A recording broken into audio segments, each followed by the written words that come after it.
Sarah Farman story, Part 3, A New Beginning. When Sarah got the notice she was hired, she felt great joy, but she only had 3 weeks before her start date. In this short time, she needed to give notice to her current employer, find a place to live near the store for her new job, and move her belongings to her new home. Sarah immediately gave her notice to the assistant. Her supervisor was shocked. "I didn't realize you were so unhappy," she said. Sarah told her she wasn't unhappy. It was just that she had this great opportunity she couldn't let pass by and was going to take it.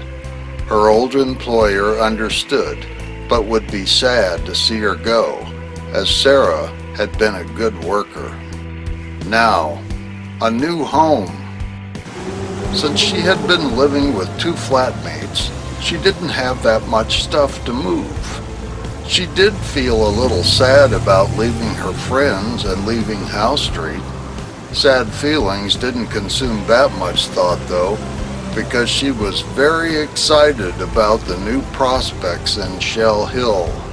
Her dad said he would help her move, and they set a date for it. Now she just needed a place to go. The next Friday night, she planned to head off to Shell Hill on the train and spend the weekend looking for a new home. As luck would have it, she was able to get a room in Shell Hill at the same bed and breakfast where she had stayed last time.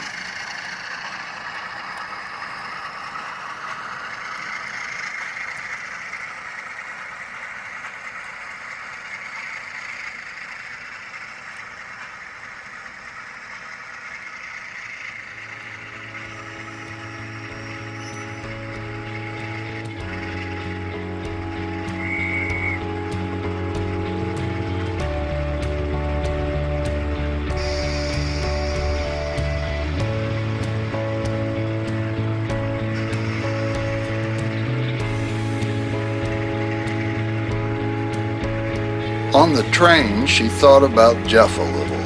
I wonder what he is doing tonight. She also thought about life back home and daydreamed about what her new life would be like.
Waking up in Shell Hill on Saturday morning to a sunny and bright sky, Sarah looked at the accommodation section of the local paper to see if there were any places near the store where she could live.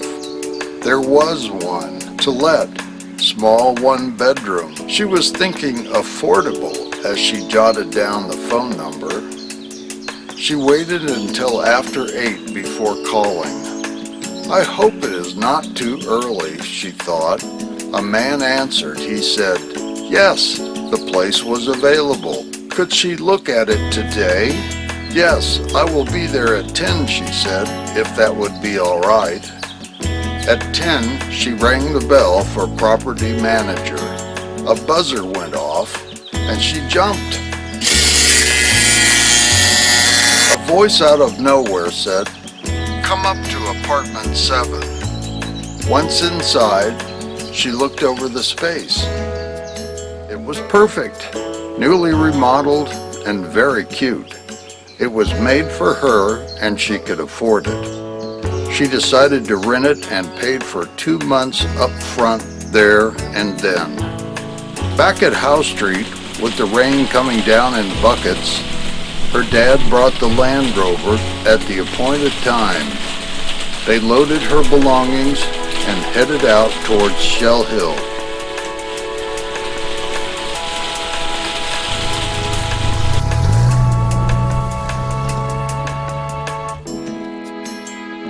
When they got there, she was in for a surprise. Her grandma had ordered a bed and chair for her, and it was waiting in the apartment when they arrived. This was getting better and better. Now she had a bed to sleep in and a chair to sit on. Life was good.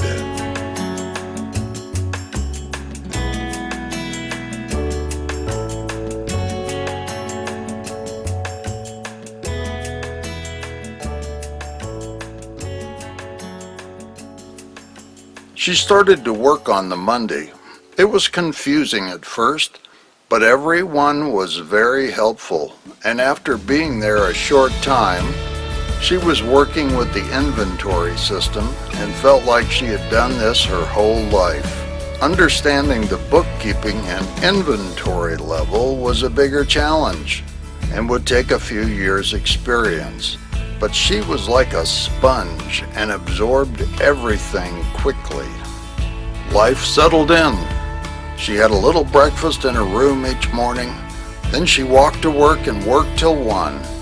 At 1, she went to the fish and chip shop near her house for lunch. She then usually worked late before a light supper at home. The days flew by, all of them except Sunday. On Sunday, there was not much to do. After many weeks, she became friends with another girl who worked near the store upstairs at the bank building. They would try to time their lunches together and managed it a couple times a week. Her name was Emily, and her situation was similar to her own. They became good friends. It was nice to have a friend around. She still texted her old friends on Howe Street, but the distance was having its effect. One Sunday, Emily and Sarah decided to take the train and go down to the sea at Farmore for a change of pace. Once there, they went shopping. It was a light drizzle at first, but later cleared, and it was nice for the rest of the day.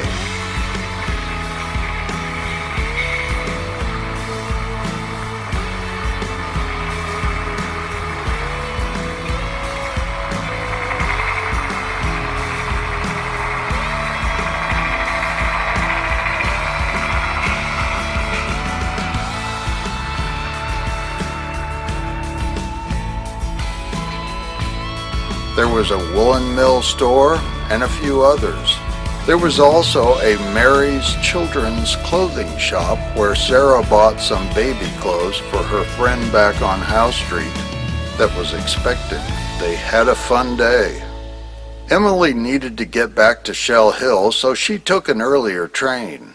Sarah waited for her dad because they had made plans to meet at Antonio's for dinner. While they were eating, Sarah mentioned Jeff for the first time to him. When she had finished, her dad said, "Jeff Taylor? Grandma is friends with his grandma. She lives over on Rob's Lane here in Farmore someplace." Then they went on to discuss other subjects. However, on the way home, Sarah was thinking, Jeff Taylor, could he be the same Jeff I met on the train? To be continued.